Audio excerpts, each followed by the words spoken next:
Again, my name is Rayal Takiara. I am a Junior Associate Officer from the Energy Modeling and Policy Planning Department from the ASEAN Center for Energy. And now I will serve as your Master of Ceremony for our third plenary session today, Paving Pathways to Scale Up Low Carbon Energy Investment in ASEAN, the public launching of the ASEAN Energy Investment 2025, and the ASEAN Capacity Building Roadmap on Energy Investment 2025. For the next 60 minutes, the session will be dedicated to the exclusive public launch of the two of ASEAN Center for Energy's thematic flagship reports, supported by our partner, the Energy Foundation China, which aims to target the financing aspect of energy. Ladies and gentlemen, before we move to the session, we will now hear welcoming remarks from Dato Razib Dawood, the Executive Director of ASEAN Center for Energy. To Dato Razib Dawood, please, time and place are yours.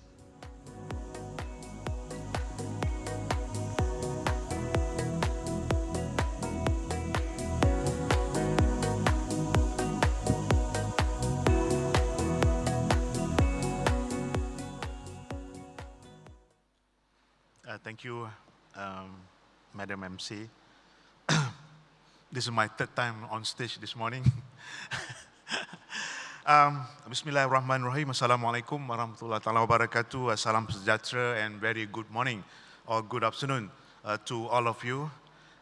Mr. Zhang, Huiyong, the Executive Directors for International Cooperation of EFC, and my friend from AIIB, distinguished delegates, ladies and gentlemen, it is my great pleasure to welcome again all of you today to the launch of the ASEAN Energy Investment 2025 and the ASEAN Energy Capacity Building Roadmap on energy investment.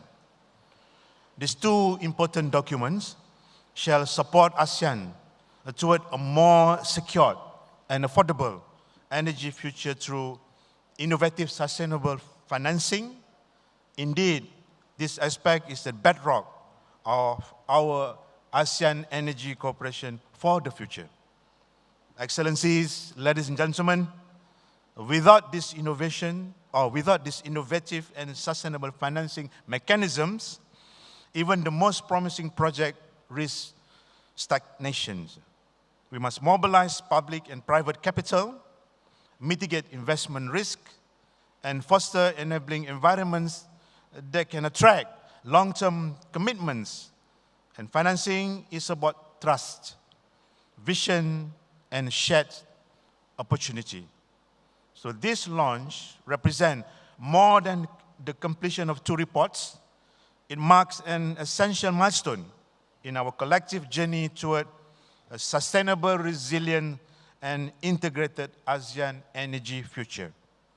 Both documents reflect our shared commitments to enhancing cooperation, attracting sustainable investment, and empowering our people with the knowledge and skills needed for the transition. Through stronger partnerships and unwavering commitments, we can transform our ambitions into real, impactful actions that benefit ASEAN's citizens today and for the generation to come. Again, thank you. Terima kasih. Wabillahi taufiq wa hidayah. Wassalamualaikum warahmatullahi wabarakatuh. Thank you. Thank you. Thank you so much, Dato Razib Dawood, for your warm and insightful remarks. Now, we will also hear another welcoming remarks from our honored guest, Mr. Zhang Huiyong, Executive Director of International Cooperation from the Energy Foundation China. To Mr. Zhang, please, the stage is yours.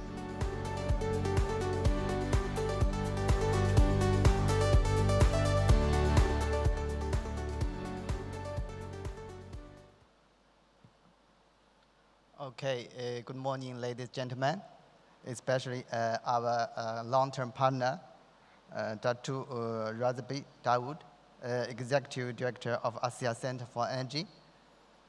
It's my great honor to stand here with all of us, just on behalf of Energy Foundation China, to mark this official public launch of the ASEAN Energy Investment 2025 report and 2025 ASEAN Capacity Building Roadmap on energy investment. I would like to thank Malaysia government's hospitality. It's impressed me a lot about today's meeting and convention. This significant event brings together key stakeholders dedicated to advancing sustainable energy development in this region. So over recent years, ASEAN has demonstrated remarkable progress in expanding energy sector, fostering economic growth, and improving living standards.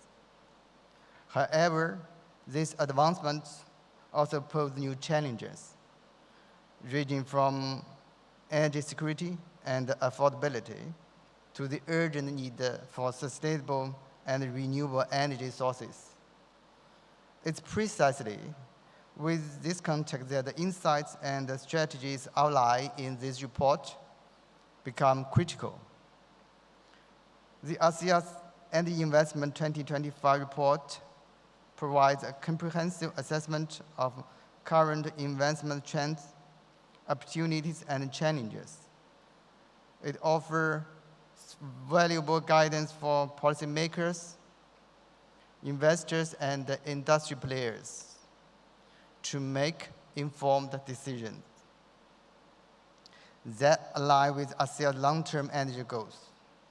Meanwhile, the capacity building roadmap serves as a strategic blueprint to strengthen regional expertise, foster innovation, and develop necessary skills to implement sustainable energy projects effectively. At this pivotal moment, the ASEAN Plan of Action for Energy Cooperation 2026 to 2030 is being launched, and as we are approaching UNFCCC COP30, we believe this finding will offer valuable guidance for ASEAN stakeholders and global partners.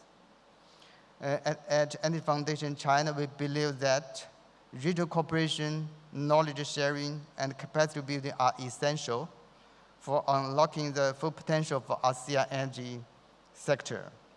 By working together with governments, private sectors, and development partners, we can accelerate the transition toward a resilient, low-carbon, and inclusive energy future. I would like to extend my heartfelt gratitude to ASEAN Center for Energy for your invaluable work in producing this report, organizing IEBF, and this special session, and continually fostering renewable collaboration. Your dedication and leadership are instrumental in shaping a sustainable energy future for ASEAN. We are grateful for this fruitful partnership and your leadership, and look forward to deepening our cooperation in the years ahead. Finally, let me extend my thanks to all partners, stakeholders, and participants here today. Let this launch inspire us to deepen our collaboration, harness innovation, and invest wisely in a sustainable energy future for ASEAN. Thank you for attention and participation. I look forward to fruitful discussions and collective efforts ahead. Thank you very much.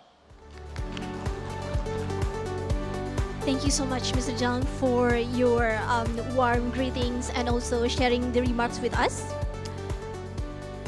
Distinguished participants, as the main objective of this session to officially and publicly launch the 2 reports on ASEAN Energy Investment 2025, we will now showcase a short introductory video. To the team, please.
give a round of applause, everyone, for the launch of the 2 reports on ASEAN Energy Investment 2025.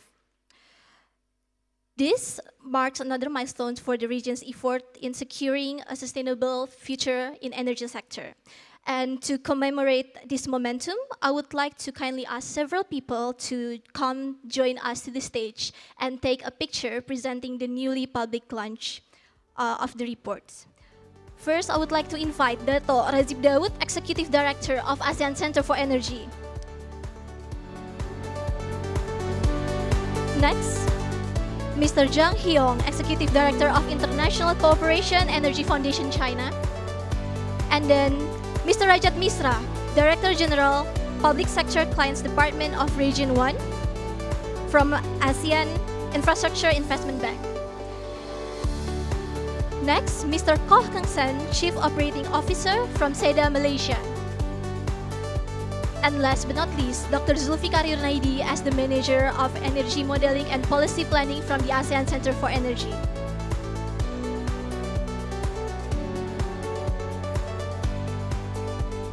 The photo session will be assisted by our team.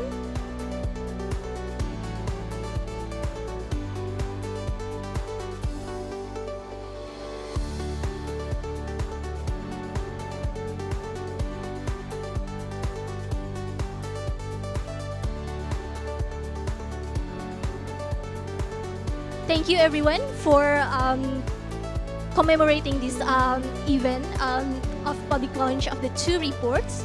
We are very honored to have you here, and you may now return to your seat.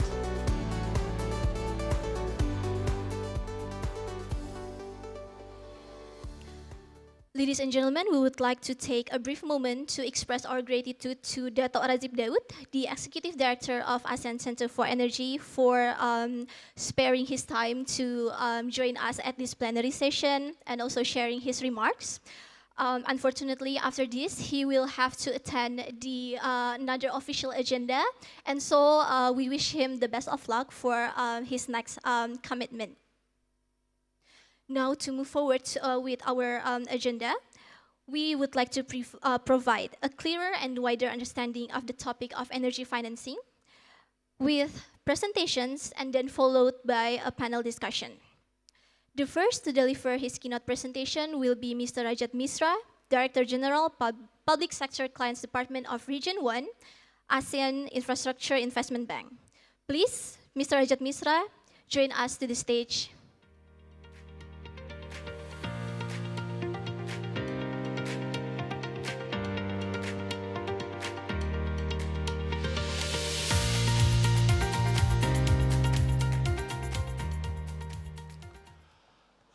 Thank you, distinguished delegates, ladies and gentlemen. On behalf of AIB, it's my honor to be speaking to all of you on this very important topic of ASEAN energy. For those of you unfamiliar with AIB, please allow me a couple of minutes to introduce our organization. We are the newest multilateral with more than 110 members right now. But the unique thing about AIB is that it's substantially owned by Asian countries. So we are pretty much your local global bank. We are into our 10th year of operation, and in these 10 years till now, we have approved more than 300 projects, aggregating about $65 billion of investment, which is a commendable achievement. And of our thematic priorities, there are many which resonate with the theme out here. For example, private capital mobilization, green infrastructure, cross-border mobility, connectivity, and so on. Now, of the projects that I just told you about 65 billion, about a quarter of them are energy projects. And if you look at ASEAN alone, we have approved about $1 billion worth of projects across 6-7 projects, and there are 14 more projects in the pipeline. And those are the projects we're working on, not counting whatever we were discussing on other projects right now. And one of the key elements, again, which aligns with our thematic priorities, how can we support ASEAN Power Grid, which remains very aligned with our thematic priority of cross-border connectivity. And there are various ways in which banks like ours and like other multilaterals, we are very happy to join hands with World Bank and ADB on this endeavor to support the energy transition in ASEAN. We've already seen some of the issues and statistics presented out here, and I'm sure the report will go into the details, but the numbers that are being presented on the energy requirements in ASEAN, the energy requirement will be 2.6 times by 2050 compared to what it is now. The annual energy investment may be more than $200 billion. That's the annual investment required and so on. So what it really means is there's a huge capital requirement that is required for ASEAN energy sector. And which means that every pool of capital will have to be mobilized to help in this endeavor, which means that, of course, the multilateral banks which are there, but will require, other than public financing, will require private financing, which includes commercial banks, pension funds, insurance funds, private equity, philanthropics, and so on. And there are various instruments to mobilize that. For example, if you look at AIB, other than direct lending that we do, we also have, like other multilaterals, B loans to mobilize private capital. We use financial intermediaries very effectively, using local banks and institutions to on-lend. We have a robust capital market division which does securitization and essentially taking infrastructure assets to the capital markets where pension insurance funds can invest and so on. So the idea is to pool every bit of capital available to meet the requirements of ASEAN energy requirements. Now, of course, there are a lot of challenges that we heard. I mean, how would we address, for example, regulatory issues, their cross-border, especially in cross-border, which domain, the legal agreements, what will be the offtake, payment security, dispatch mechanisms, and so on. But then there are enough examples from the world which are there, and I hope we can learn from them, build on them, and get to actual projects very quickly. I know we have a very interesting panel discussion ahead, so I won't take much of the time, but from our side, I can assure that AIB is fully committed to partnering with ASEAN countries in ensuring energy security and energy transition. And also a big thanks to APG. We are, as I said, we are fully committed to cross-border connectivity themes, which will ensure that resource-rich members are able to transmit energy to where it's required. And when we started AIB, we started working on projects right from day one, even before a lot of policies in place. And I think that's probably one way of doing it, that let us identify a few priority sector projects, run with them, and try to solve issues as we go forward. Of course, getting them right is very important. With that, I'll thank you once again for your attention, and I look forward to a very fruitful discussion and hope that from AIB side, we are able to contribute meaningfully to this exchange as well. Thank you. Thank you very much, Mr. Rajat Misra, for the very insightful speech that provides us a wider context of the topic. It is indeed a very relevant information for us to continue with the discussion. Therefore, we will now move to the next agenda, which will talk about the report at a deeper level, focusing on the key insights of the ASEAN Energy Investment 2025 report and the 2025 ASEAN Capacity Building Roadmap on Energy Investment. For this session, I would like to invite Dr. Ambiah Abdullah, Senior Researcher of Energy Modeling and Policy Planning, ASEAN Center for Energy. Dr. Ambiah, please, stage is yours.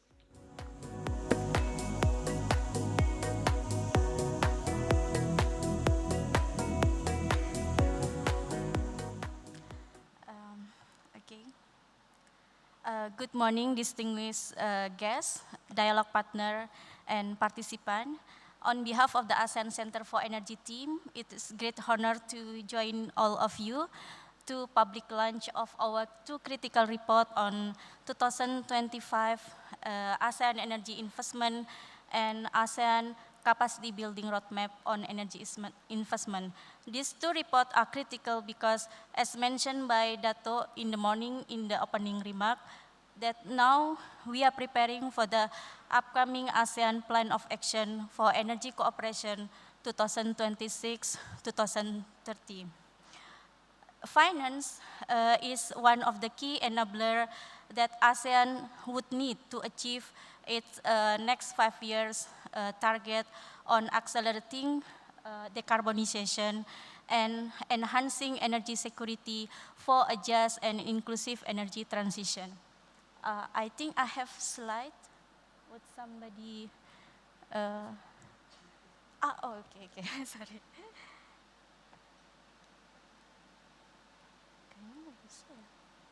I think it doesn't. Yeah. Okay. Yeah. Thank you. Yeah.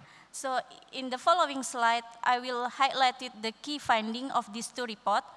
As mentioned, these two reports are critical and aligned with our upcoming ASEAN Plan of Action for Energy Cooperation 2026 to 2030.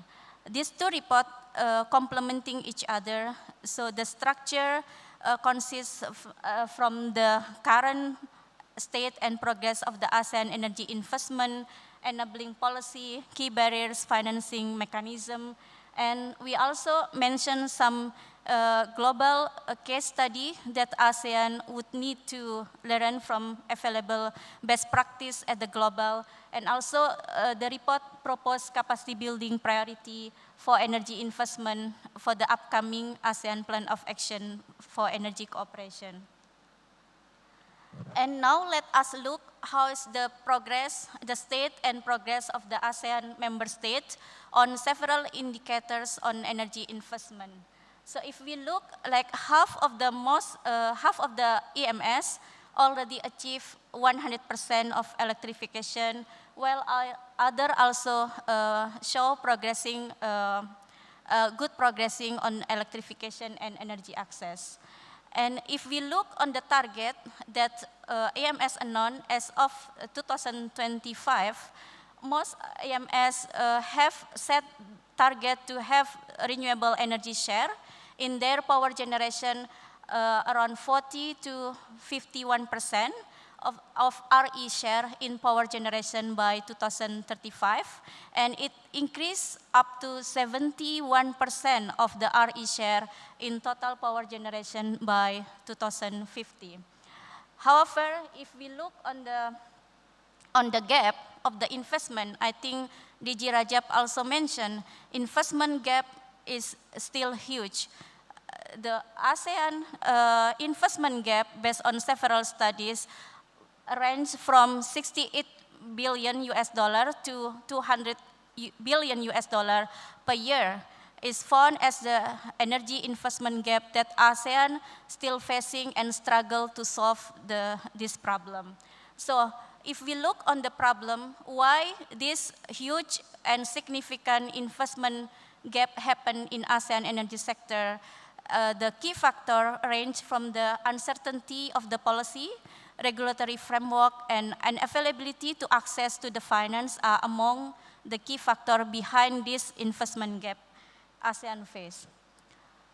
And then now let me share with you our analysis finding state in our report in 2025 ASEAN energy investment. So this is based on what we consult closely with the representative from the ASEAN member state regarding their view what would be the most priority or urgent key factors that cause this significant investment gap in ASEAN. So we found that in terms of the key challenges, legal and regulatory risks are still viewed as one most priority key factors behind this. And then also high cost of equity, shortage of bankable project is also one of the key factors. And then in terms of the financial instrument, the ASEAN member state pointed out the priority of the blended finance and also public-private partnership are important to mobilize private sector or private investment to fill this energy investment gap in ASEAN. And in terms of the priority action for the next 5 years, the ASEAN member state view that the stronger incentive and measure for enhance the energy investment in ASEAN would be one of the key priority. Second, having a robust market on sustainable finance. I think at the ASEAN level, we already established and progressed significant one in terms of the sustainable finance. On this, we have also launched in 2023 ASEAN taxonomy on sustainable finance. We also have ASEAN guidance for energy transition and other ongoing significant progress that the region also done in the years. Okay, now coming to the conclusion and policy recommendation based on our finding, that we feel that to address legal and regulatory risks, to strengthen investment confidence, to invest in ASEAN energy investment is a must, is the most priority that the region need to take an action. The second, develop regional investment database. This is important because for the long term, having a robust energy investment database can facilitate the region to match between supply and demand, on which sector still need the investment to be filled. On another side, which are available financial source that the sector could attract to finance in the coming next 5 years. Also, having a continuous knowledge sharing platform, because as Dato also mentioned, we have 10 ASEAN member states and now becoming 11 ASEAN member states is quite huge, and we have diversification of the market. So if we could come together and have knowledge sharing, the struggle and the challenge and the support each other would be enhance the energy investment in the coming next 5 years. Okay, this is the one after having the conclusion, and also this is the one, the capacity building roadmap. We propose that the ASEAN would like to focus in the next 5 years under the ASEAN Plan of Action for Energy Cooperation. One is 2026, is establish energy investment pathway because in the coming year, in the next AMEM in IBF, we will also launch the ASEAN Energy Outlook 9 edition, that having investment pathway that cover all the key priority sector under ASEAN energy sector would be also critical for the region. And also having the linkage with the financial institution is important, because after our consultation with the ASEAN member states, sometimes no match or mismatching the understanding between the energy sector stakeholder and also financial institution is seen as one of the key of the challenge that ASEAN member states view at the moment. And 2026, the region need to focus on the diversify and the risk financial mechanism. We aware that we have implement several policy to de-risk on the financial, but to strengthen this kind of the risk financial mechanism is also important. And 2028, develop a financial mechanism roadmap for energy investment priority. And 2029, enhance carbon pricing mechanism. Carbon pricing discussion is ongoing right now.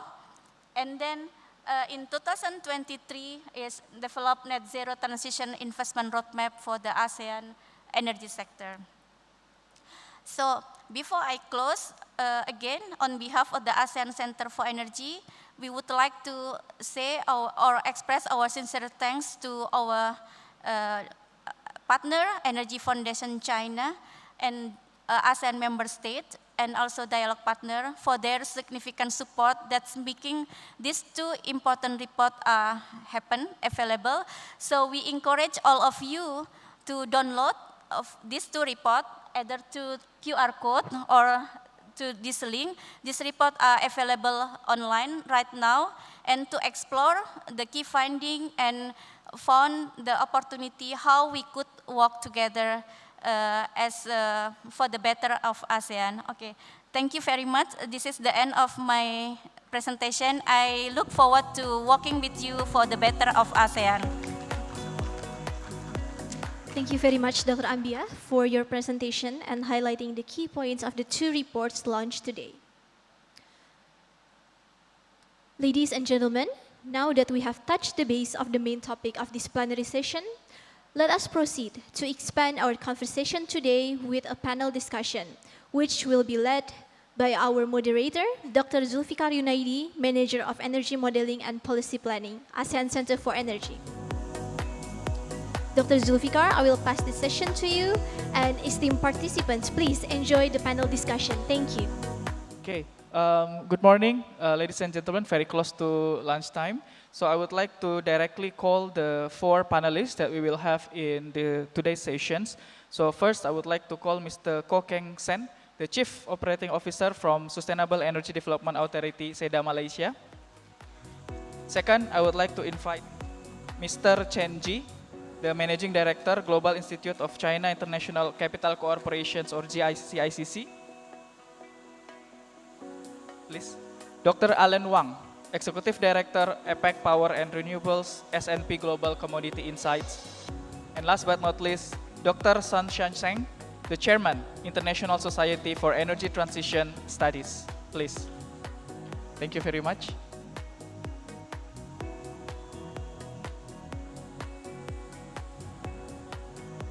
No, it's okay. Yeah. It's okay. Okay, please have a seat. Thank you very much. So actually, I got notified by the organizer that we're a little bit short of time. So I would like to directly jump into the questions. And I think my first question will be directed to Mr. Koh Keng Sen. So as we know, we are currently under the chairmanship of Malaysia in the ASEAN, which is having a theme of inclusivity and sustainability. And at the same time, we also endorse the theme for the new APEC 2026-2030, which is to advance regional cooperations in ensuring energy security, accelerating decarbonisation for a just and inclusive energy transition.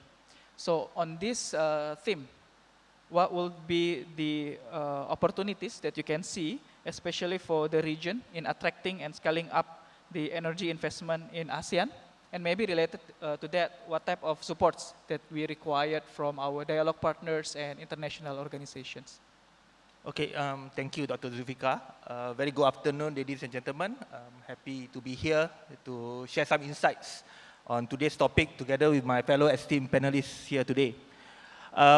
So coming back to the questions, let me break it into 2 parts. Let's talk about the opportunities first. For those that might not be familiar with APEC, or actually ASEAN Plan of Action for Energy Cooperation, there are actually 7 program areas under APEC. We are currently at APEC Phase 2 towards the tail end, and we are going to start Phase 3 starting next year. So when we go into these 7 program areas, right, in terms of opportunities, I think there's tremendous opportunities. So let's go one by one. So in the essence of time, let me go quickly one by one. For program area 1, let's talk about ASEAN Power Grid. I think there's not much more that I can add, because I think earlier sessions today, we have talked in length about what kind of investments required for ASEAN Power Grid. So when we look at the opportunities, let's think about $1 billion kind of mega project investments, technology that is required, the infrastructure that is required, the studies that is required, smart grids, everything is required under the ASEAN Power Grid kind of program. Now next, program area 2, let's talk about Trans-ASEAN gas pipeline. So it's basically infrastructure. All right. Program area 3, clean coal technology. Regardless of current opinion on coal, we still have to acknowledge the fact that some of the ASEAN member states still uses coal as the main source of power generation. That is until they can transition into cleaner options. So that is why I think it is crucial that as as we start transitioning, while we are still having, coal plants still, generating power, there's a need for more, using technologies to decarbonize, for example, carbon capture, or, using, more efficient kind of equipment. Fourth, we are talking about energy efficiency and conservation. So this is where then you see there are potential opportunities and investment for energy services companies in terms of giving solutions to industries, to end users to be more efficient. Also in terms of manufacturing of energy efficient kind of equipments. So that is for program area 4. Okay, program area 5 is about renewable energy. So this is something that is quite close to my heart. And also, let me give some examples, especially closer to hometown, which is here in Malaysia. So if you look at, ASEAN, all the ASEAN member states, right? We have mostly net zero kind of aspirations. For Malaysia, we are talking about net zero by 2050. And to achieve that net zero by 2050, we are talking about 70% renewable energy in our capacity mix by then. So that is only one country. So what about the rest of the ASEAN member states?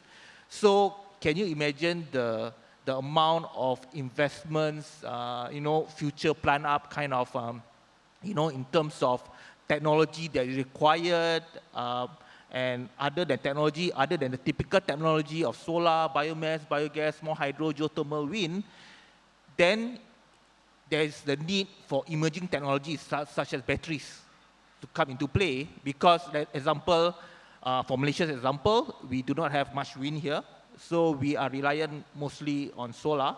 And as everyone knows, solar is, the characteristics is a bit on the intermittent side. So that is why there's need for emerging technologies like, batteries, and some people are now talking about hydrogen, those kind of things that is required, right? Next, program area 6, we are talking about regional energy policy and planning. This is where I think there's a need for, studies to be done, consultants with, some good best practices in terms of policies that can be adopted on the ASEAN level. Especially, in terms of our markets, carbon markets, talking about, harmonization of, of all the standards, grids, everything comes under program area 6. Then last but not least, program area 7, where we are talking about civilian nuclear energy. This is where then, for certain states, certain countries, is about, doing the prelim studies, capacity building kind of thing. Okay, so that is basically on the opportunities. On the second part, we are talking about now what can the dialogue partners offer. So, very straightforward, simple. First, technology transfer. So when we're talking about technology transfer, then, as I mentioned, there's the need to ramp up a lot of investments in Malaysia, or in ASEAN. So that is where then newer technologies is required, in a sense that, when we talk about, emerging technologies, again, batteries, hydrogen, smart grids kind of, technologies, this is where required. And with this emerging technology, then comes capacity building, where then upskilling of, of people, the employees that are required to understand the technology, to understand how to operate the new modernized technology, AI coming into picture. So these are the things that is required. Third, we're talking about policy support. So as you can see in terms of ASEAN level, there are different countries have different kind of policies. So this is where maybe where collectively there should be, some sort like a best practice kind of, policies where it can be adopted on ASEAN level so that, everyone is talking on the same page instead of different levels. And last but not least, the most important one will be funding.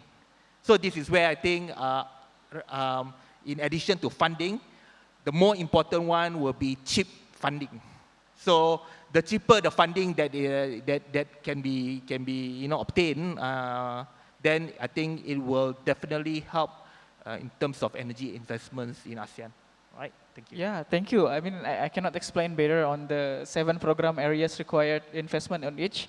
And then we have 4 supports required from the dialogue partners. And with that, I would like to go to our second speaker, Mr. Chen Ji.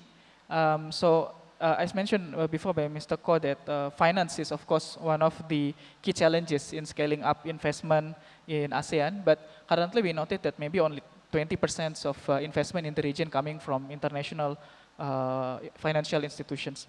So the question is, what needs to be prepared by ASEAN to attract the significant capital investment from international financial sources, especially for us in meeting our energy transition and also climate target?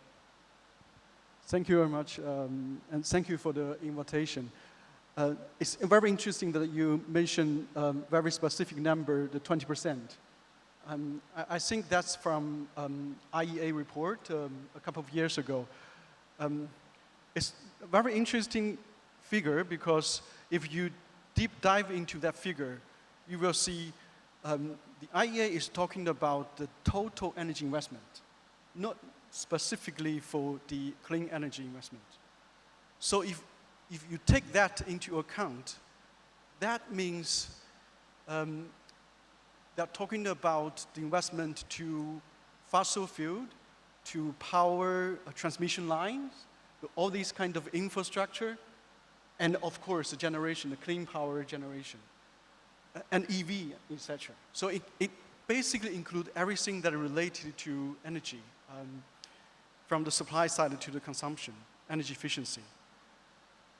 If you take that into account, you will see 20% really makes sense because, for example, if you talk about the infrastructure, right, that's by nature should be invested in most economies by either state-owned companies or the physical budget from the government. And you can't really rely on the international finance to some extent because it has national security issue, things like that. So let me place the 20% of ASEAN situation into a bigger picture and throw you some numbers here. For Latin American, that share is roughly in the range of 25% to 35%. And for Africa, it's 30% to 40%. And for India, it's 50% to 25%. And for China, it's less than 5%. So it really depends on a lot of things. Really starting from the financial regulatory framework to the structure of your economy. Right? For example, in China, it's basically dominated by the state-owned company investment, particularly in the energy sector. So what I'm trying to say is you can't simply say 20% is a good thing or bad thing. But of course, as what the report that you released mentioned, there's a very big gap, investment need gap for ASEAN country in this area. I think what we are trying to talk about here is the clean energy section. So if you narrowed it down to that, there's another figure that I want to quote, is if you look at the emerging economy as a whole, but exclude China, because as I mentioned, China, less than 5%, right? If you take China out, the average share of private investment in the energy sector is 50% for the emerging economy. What does that mean? It means that by nature, the clean energy investment can be dominated by the private sector. And it's happening in many emerging companies, even in China. So what I'm trying to say is there's a hope that we will attract more private sector, private finance. But the topic here, the question that you put to me is about international finance. We need to break it down into two, right? The international public finance, the international private finance.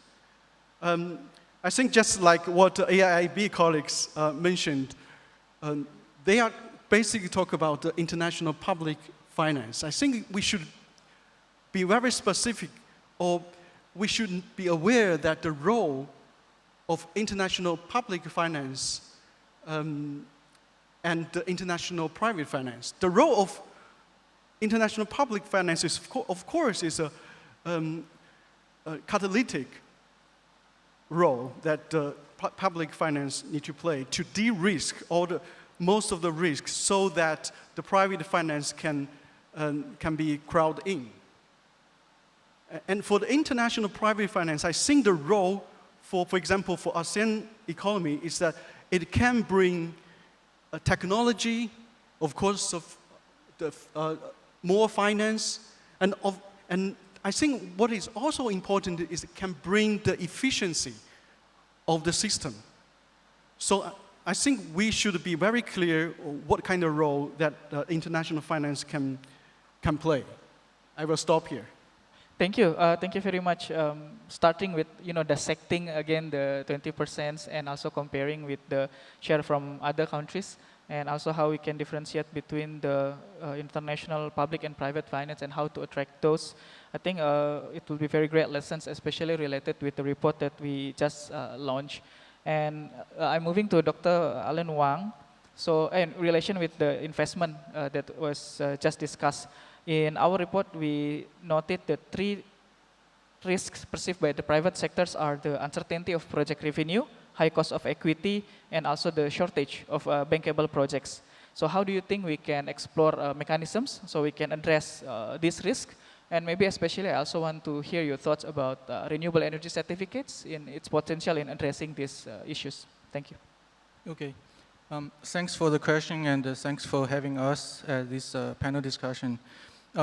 Just to add on what our speaker just mentioned, I think from my side, I do see another aspect for emerging market is for our energy transition, we have another layer, which means we have very strong demand growth. So our energy transition, we are trying to capture this very fast GDP growth and high power demand growth while we're doing energy transition. That's another dimension of the challenge. So that's the first thing I want to add on. And regarding to that question, I think all the three challenges you mentioned is all around the project monetization and the profitability or bankability.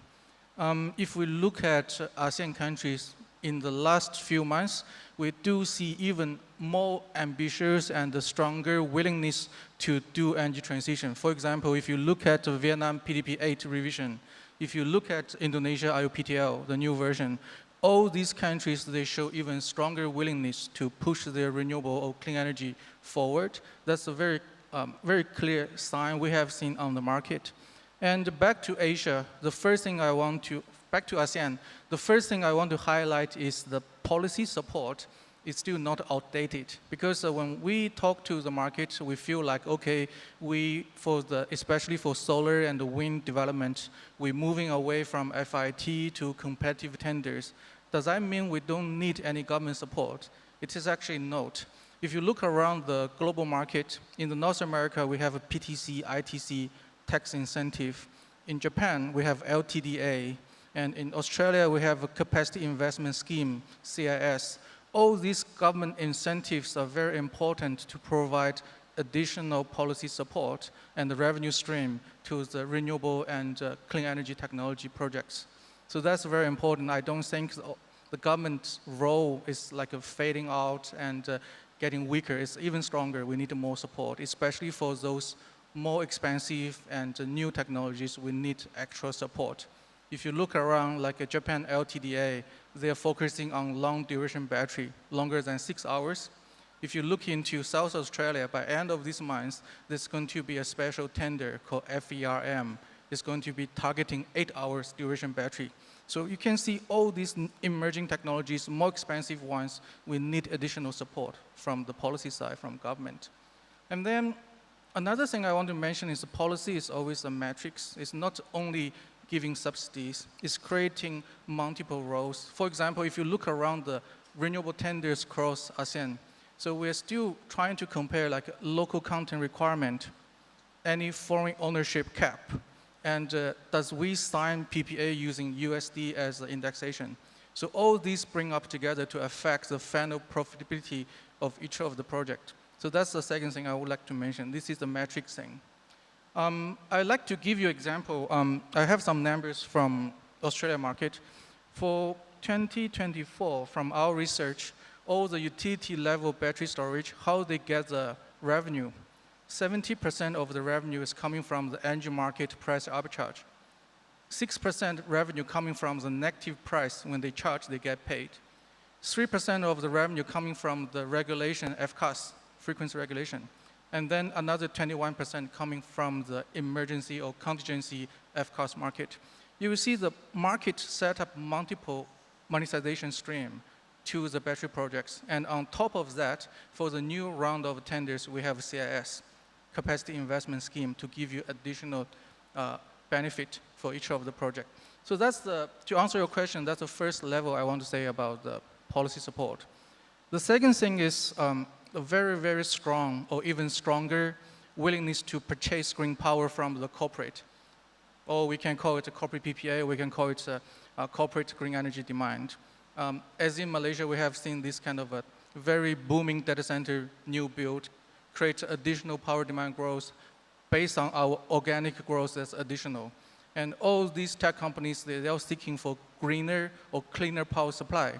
So they're willing to sign corporate PPA. From the number we track, from 2019, at that time, for that year, the whole ASEAN countries, we signed 300 megawatt corporate PPA. And in 2023, the whole region signed 1.8 gigawatt. It's not enough. We still see a lot of room to sign more corporate PPAs and to sign more deals. The good thing is we have seen some of the policy change. If you look around, in Malaysia, we have CGPP and then now CRES. In Vietnam, we have DPPA pilot. Now Vietnam announced willing charge for third-party access to the grid. Thailand also announced willing charge for third-party access to the grid. So which means we're supporting those bundled CPPA deals. So that's a very important part, like you mentioned, for green energy certificate. The second thing is the unbundled ones. The unbundled ones is actually I want to mention about the pricing, because each market, we have a different supply-demand situation. That gives us totally different IRAC price. If you look at Malaysia, maybe around $5 to $6, but if you look at Singapore, I can show you a number. In the January of Singapore, IRAC price, that was about 95 Sing dollar. But last month, it dropped to about $40 Sing dollar. So it's highly dynamic and driven by the corporate willingness to sign unbundled deals. And back to Malaysia, another number I'd like to share is in 2023, before we have CGPP, I think nearly half of the RAC was trading with unbundled deals. But now we have support from CGPP project commissioning, and we have CRES. We're willing to see more projects going through these bundled deals. So that's the second thing I would like to mention about how to monetize the RAC. The third thing is, the final thing I would say, price. Price is highly different across different markets. My last example I want to share with you is that we did a break-even calculation. For all the projects, the recent announced import project from Indonesia to Singapore, if we assume they built about 70 kilometers undersea cable, the landing price in Singapore is about $300. And it is 17% higher than the Singapore retail price. And then on top of that, the benefit you get is it's a green power. Compared to the rack price in Singapore, $300 is not too expensive. Yeah. So we're going to see that kind of price level from the Indonesia side. Thank you. Yeah, that's what I want to share. Altogether, three parts together is how to get the policy support and monetize better of the projects. Thank you. Thank you very much, Dr. Allen. And I'm going to my last panelist. And the question would be, what innovative financial mechanisms that can be explored ASEAN to finance energy transition and carbon neutrality, including power grid interconnection and just inclusive energy transition? Okay, thank you very much for this very good question. And first of all, I'd like to congratulate today we see that two important reports. One is about the ASEAN investment 2025, and the second one is about the roadmap for this investment. I think these two reports are very good. And also, by these two reports, we can see that there is a big gap for the investment, for the financial support to finish such a excellent blueprint for our near future. So on such a situation, I'd like to offer some of my personal comments for these discussions. First of all, I feel that in order to further improve this investment and also facilitate these infrastructure connections and the construction, so I think the first one is how to strengthen the policy support and the coordinations. And just now, some of the panelists also mentioned that this issue for the policy and this, because ASEAN is 10 countries now, and also the other neighboring countries. So because all these cross-border cooperation, so needs a government involvement and also needs policies. Yeah, because the cross-borders, each country have each different policies and regulations. So this, I think, are really important. So for this meeting is very important because all these decision makers sitting together to discuss all these issues. So by this, I think they so encourage the coordination and support. The second one, I think, how to attract diverse investment entities. This meeting, I see some of the gentlemen from banks. Also, this investment only from the government and the banks not enough. Yeah, also needs the investment from the private and from other the international institutions. So by this also, I think, see important for the issue to solve these the gaps for the future of this investment. And the third one, I feel that is important to have innovate the financial tools and the mechanism. So by this, no any of these investors want to lose money. Yeah. So when they bring the money and invest for any of the product, they want to make money. Yeah. So how to set up a kind of tool to prepare this kind of the models of the mechanism to attract this investor to come to invest. And not only they make money, but also is benefit the project, benefit the country for this infrastructure construction. So in that case, to become a win-win model, a win-win situation, that I think is very important because I joined the 3 times of this ASEAN investment these meetings, energy forum already. I feel that talking is not enough. Yeah, needs actions, and how to start to implement these of the actions. I think the most important to set up a model, set up a mechanism for all the participant stakeholders to have a positive, encourage win-win situation. So I think that is very important. The number 4, my comment is to promote the regional cooperation and cross-border investment, because you know each country has its the strengths and how to merge and to have this kind of the strengths together for one of the other partners. I think this is the important part, because if we cannot have the regional cooperation, even we need the financial money, we need the high-tech technologies, and also we need the experience of the people for the high-tech people for training and others. Yeah, so I think this needs a kind of the regional cooperation. And of course, I see some of the Chinese companies here, but I think not enough because for the energy transition and also climate issues, because China really good in this the wind for the offshore wind and for solar and for EV cars. So I think more involvement, and then there will be help for this, the roadmap of this 2024 investment. So the last one is leverage markets and international investment cooperation. I think this we need to set up this carbon market. So time-wise, I just mentioned these few of the comments. Yes. Thank you.